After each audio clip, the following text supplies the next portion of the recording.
ઓમ, મારું નામ છે મંત્ર જોશી અને આજે તમે જોઈ રહ્યા છો મંત્ર પુષ્પાંજલિ.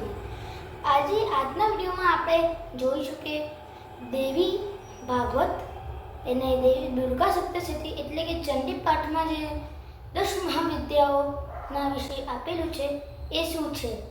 તો જે 10 મહાવિદ્યાઓ છે એમના આજે આપણે એમના નામ ઓળખીશું અને એમની જે 10 મહાવિદ્યાઓ શું કરે છે એ આજે આપણે જાણીશું. જે એમના જે અંદરની જે એક દેવી શું કરી શકે છે, આ દેવી શું કરી શકે છે એ આપણે પછીના વિડીયોમાં જાણીશું. અત્યારે જે 10 મહાવિદ્યાઓનો જે એક શ્લોક છે એ વિશે હું તમને આજે કહીશ. અત્યારે હું તમને એક શ્લોક રજૂ કરી રહ્યો છું કે જે દેવીમાં મનેમાં આપેલો છે એ 10 મહાવિદ્યા ઉપરનો છે.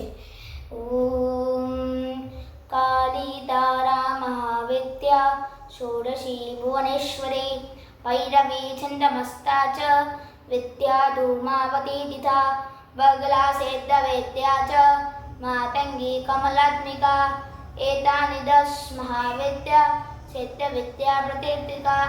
ઓમ આ શ્લોકમાં 10 મહાવિદ્યાનું નામ આપેલું છે જેમ કે કાલી, તારા, ષોડશી, ભુવનેશ્વરી, ભૈરવી, છિન્નમસ્તા, વિદ્યા, ધૂમાવતી, બગલામુખી, માતંગી અને કમલા. આ 10 મહાવિદ્યાઓ વિશે એવું કહેવામાં આવે છે કે જે વામ માર્ગ અને દક્ષિણ માર્ગમાં બંનેમાં જે 10 મહાવિદ્યાઓનું જે છે એ ઉચ્ચતર સ્તર પર આવે છે. જે વામ માર્ગ એટલે જે તાંત્રિકો જે તંત્ર મંત્ર જે સાધના કરે એ જે સાધક જે હોય એ આ સાધના જે 10 મહાવિદ્યાઓની જે સાધના છે બહુ કઠિન છે એ વિશે આપણે પછી કોઈ બીજા વિડીયોમાં જાણીશું.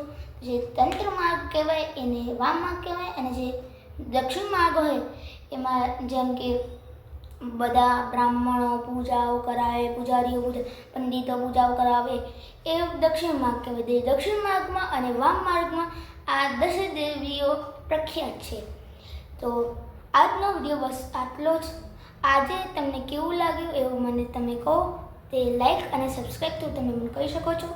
અને જો તમને આ વિડીયો ગમ્યો હોય તો પ્લીઝ લાઈક કરો, શેર કરો, સબસ્ક્રાઈબ કરો એટલે તેથી મને પ્રોત્સાહન મળે. જો તમને આ વિડીયોમાં કે આ બાબત કે આ ટૉપિક ઉપર તમને કોઈ ભૂલ લાગતી હોય તો હું તમારાથી માફી માંગુ છું. અને હું ખાલી મને તમે આ વસ્તુ કોમેન્ટના થ્રુ કહી શકો છો. ઓમ